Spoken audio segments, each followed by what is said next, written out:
तो आज हम इस वीडियो में एक ही कहानी के बारे में जानकारी प्राप्त करेंगे। इस कहानी का शीर्षक है कंगाल। बच्चों, पाठ पढ़ने के पूर्व हम लेखक के बारे में कुछ जानकारी प्राप्त करते हैं। नरेंद्र छाबड़ा जानी माने कथाकार हैं। कहानियों के साथ साथ आपने बहुत सी लघु कथाएं भी लिखी हैं। आपकी लघु कथाएं विभिन्न पत्र पत्रिकाओं में नियमित रूप से स्थान पाती रही हैं।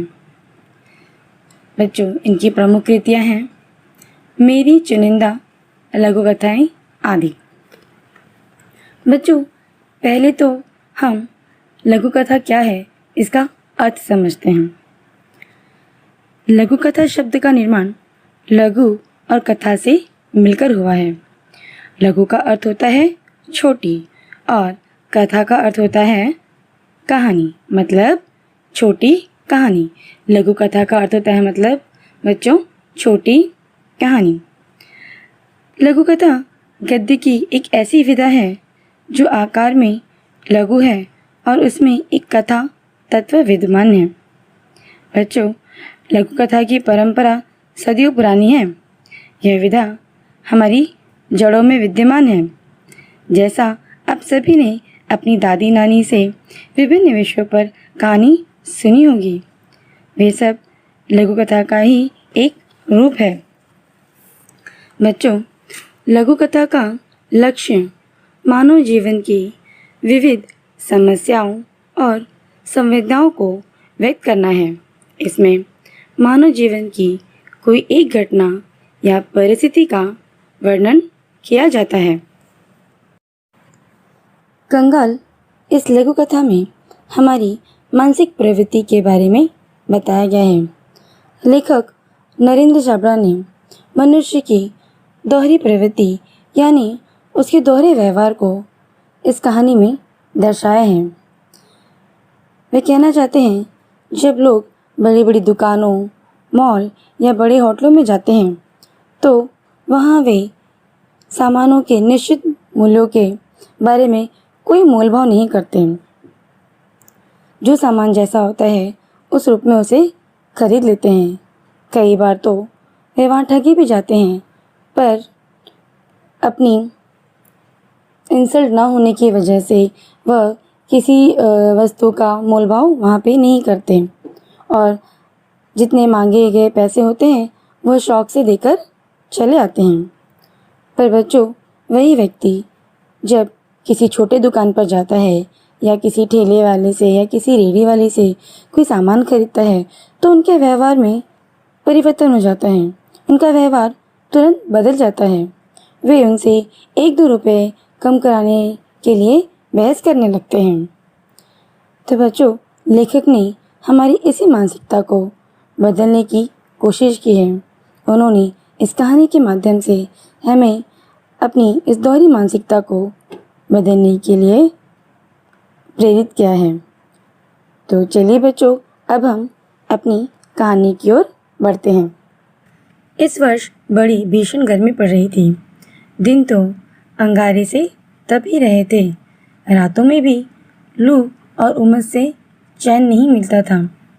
सोचा इस लिजलीजे और घुटन भरे मौसम से राहत पाने के लिए कुछ दिन पहाड़ों पर बिता आए।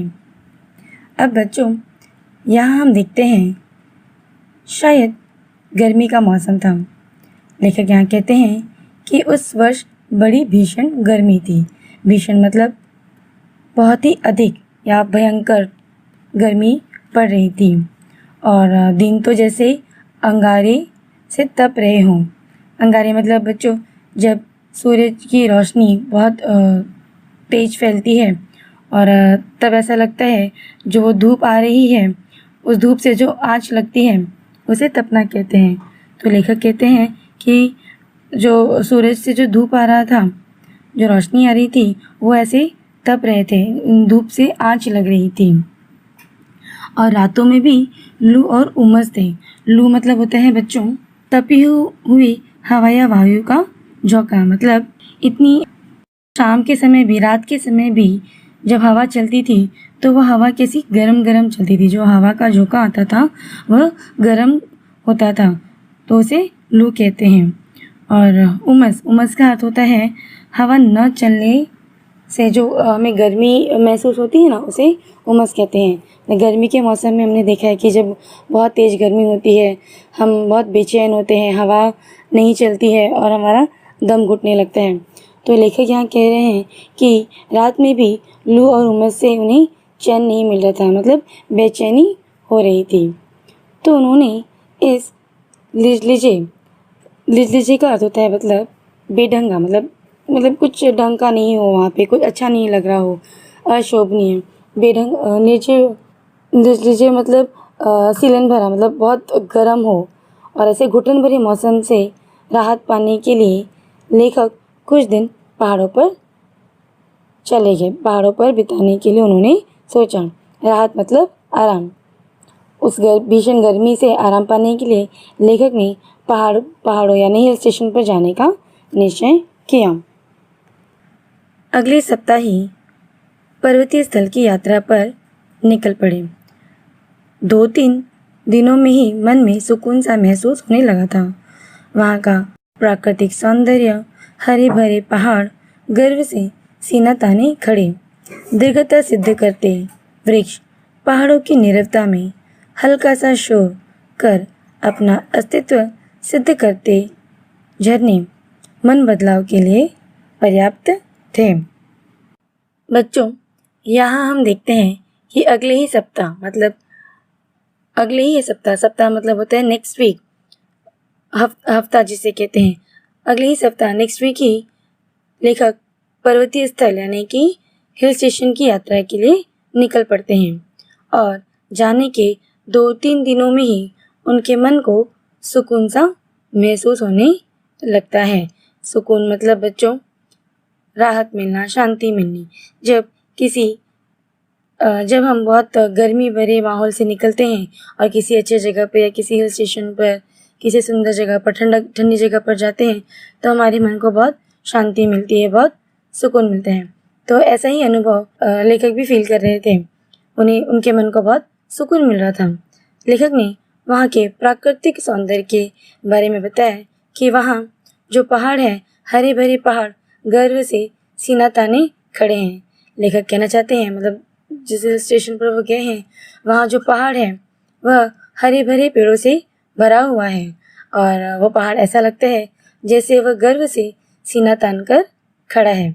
बच्चों, सीना तान कर खड़े रहना यह एक मुहावरा है जिसका अर्थ है निर्भय होकर खड़े रहना, मतलब बिना किसी डर के खड़े रहना। तो लेखक ने कहा वो पहाड़ का दृश्य देखकर ऐसा लगता है कि वह बिना किसी डर के, बिना किसी निर्भय के अपना सीना ताने खड़े हैं, अपनी दीर्घता सिद्ध करते हुए। वृक्ष पहाड़ों की नीरवता में हल्का सा शोर कर अपना अस्तित्व सिद्ध करते हैं, अपनी दीर्घता मतलब अपने बड़प्पन को दिखाते हुए।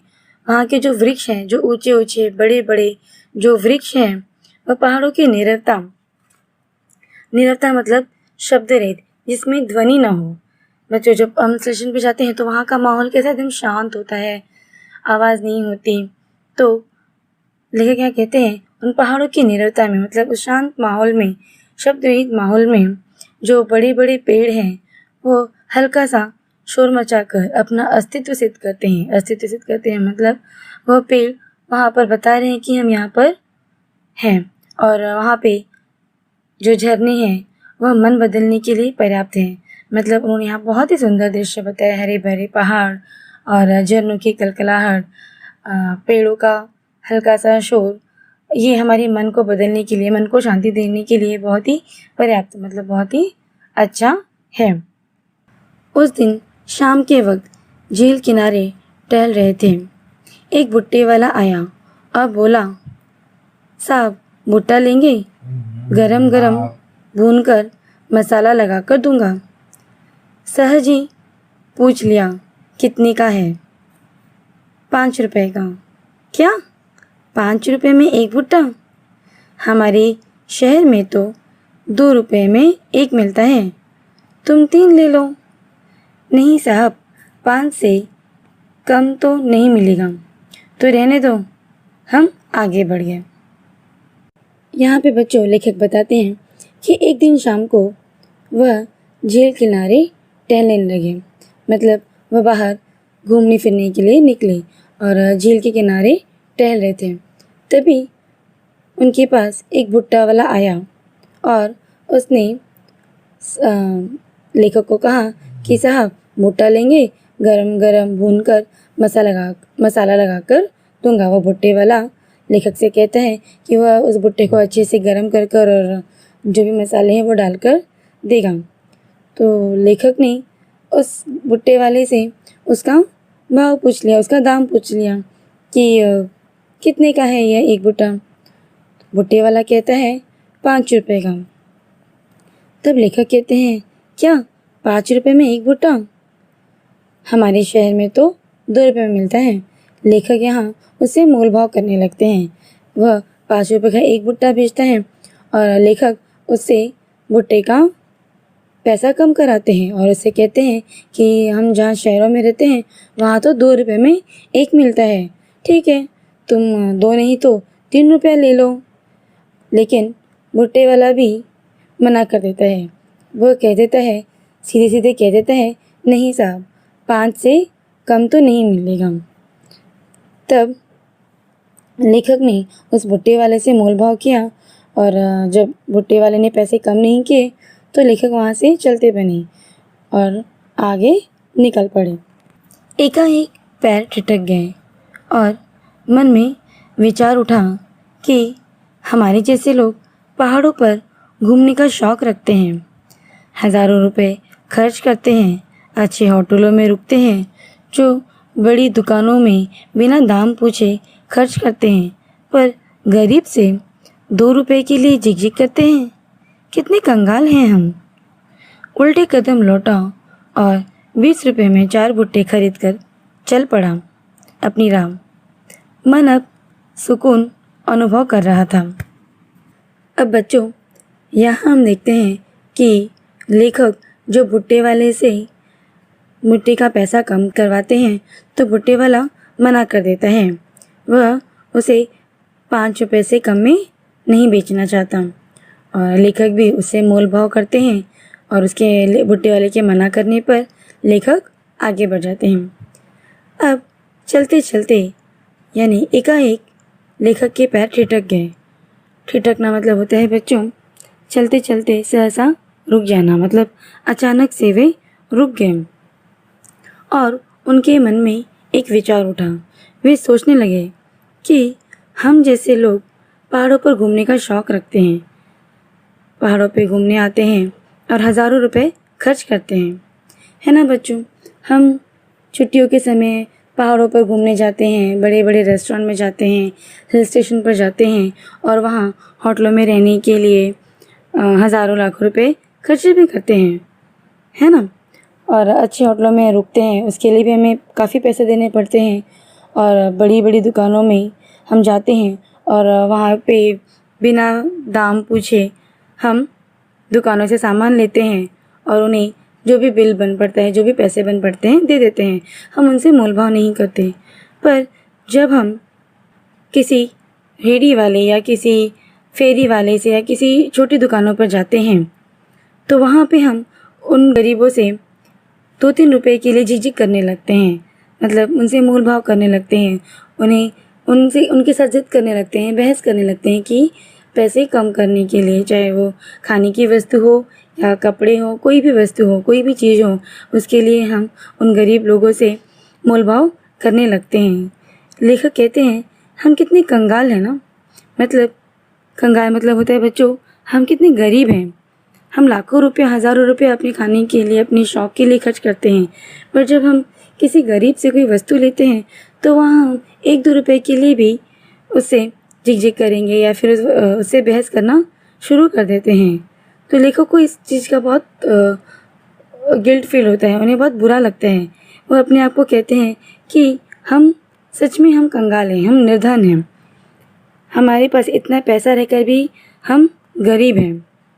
और वह लेखक उल्टे कदम मतलब तुरंत ही पीछे लौट जाते हैं और लौटकर उस भुट्टे वाले के पास जाते हैं और उसे 20 रुपये देते हैं और 20 रुपये में 4 भुट्टे खरीद लेते हैं।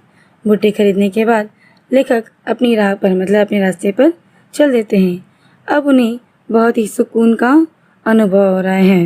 मतलब लेखक कहते हैं उनका मन अब बहुत ही सुकून भरा है, उन्हें बहुत शांति मिल रही है कि उन्होंने उस गरीब को उसकी मेहनत का बराबर से पैसा दिया। उन्हें बहुत अच्छा फील हो रहा था उस समय। तो बच्चों, हमारी यह जो कंगाल कहानी है यहीं पर समाप्त होती है। चलिए बच्चों, अब हम कंगाल इस कहानी का स्वाध्याय करते हैं। पहला प्रश्न है, आकृति पूर्ण कीजिए। पहला प्रश्न है, मौसम ऐसा था, मतलब मौसम कैसा था। तो इसका उत्तर हम इस प्रकार लिखेंगे, पहले कोष्ठक में लिजा और दूसरे में घुटन भरा। उसी प्रकार दूसरा प्रश्न है, भुट्टे वाले के भुट्टे की विशेषताएं। प्रश्न क्या बनता है, मतलब जो भुट्टे वाला था उसके भुट्टे की क्या विशेषताएं थी, क्या खास बात थी। इसका उत्तर इस प्रकार लिखेंगे, गरम गरम भुना हुआ और दूसरा मसाला लगाया हुआ। अगला प्रश्न देखिए बच्चों, स्वमत अभिव्यक्ति का प्रश्न है। स्वमत अभिव्यक्ति मतलब होता है बच्चों ऐसे प्रश्न जिसके उत्तर आप अपने स्वयं के मत से दे सकते हैं। मतलब आप अपनी ऐसे प्रश्नों के उत्तर में आप अपने विचार, अपनी भाव को प्रकट कर सकते हैं। आप इस प्रश्न से क्या समझते हैं, आप उसको अपने शब्दों में ऐसे प्रश्नों के उत्तर आप लिख सकते हैं। उसे ही स्वमत अभिव्यक्ति के प्रश्न कहते हैं। तो यहाँ पे जो प्रश्न दिया गया है, चलिए हम उस प्रश्न पर थोड़ी चर्चा करते हैं। प्रश्न कुछ इस प्रकार है, छोटे दुकानदारों और बड़े दुकानदारों से चीज़ें खरीदते समय हमारा व्यवहार विषय पर अपने विचार लिखिए। अब यहाँ पे हमारे सामने प्रश्न कुछ ऐसा है कि छोटे दुकानदारों और बड़े दुकानदारों से जब हम सामान खरीदते हैं तो हमारे व्यवहार में जो परिवर्तन होता है उस परिवर्तन पर हमें अपने विचार लिखने हैं। तो हम इसका उत्तर इस प्रकार लिख सकते हैं बच्चों, जैसे कि हम देखते हैं कि जो बड़े बड़े शॉपिंग सेंटर हैं, मॉल हैं, वहाँ पे सभी लोग जाते हैं, चाहे वो मध्यम वर्ग का हो या फिर गरीब तबके का हो या फिर बहुत ही पूंजीवादी या अमीर व्यक्ति हो।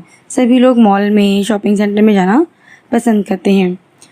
जो मध्यम वर्गीय होता है, जो मिडिल क्लास के लोग होते हैं और जो पैसे वाले होते हैं, सभी वहाँ पर जाकर एक समान हो जाते हैं। वहाँ वस्तु की कीमतों को लेकर कभी हम कोई मोल भाव नहीं करते। वहाँ सैकड़ों की भीड़ लगी होती है और लोग सामान को खरीदते हैं, लेते हैं, पर कोई भी उसका वहाँ पे मोल भाव नहीं करता।